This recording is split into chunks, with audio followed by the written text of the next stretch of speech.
There are different ways to ask your questions when you're connecting to a tutor on paper. For example, if you're ready to type your question, you can do so in the message box at the bottom. You can also use emojis to communicate with the tutors.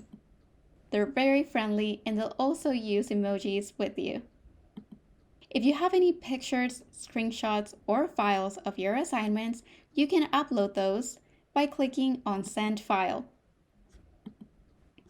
This is a great way to show tutors what you're working on. Another way to let them know what you need help with is by using the virtual whiteboard, which you can access by clicking on Draw. This is an excellent way to provide visual representations of your assignments. Extremely helpful for those math and science questions you might be working on. Here, you will be able to use different colors.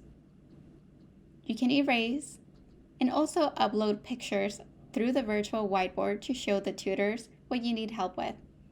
When they're ready, you can send it so the tutors can help you.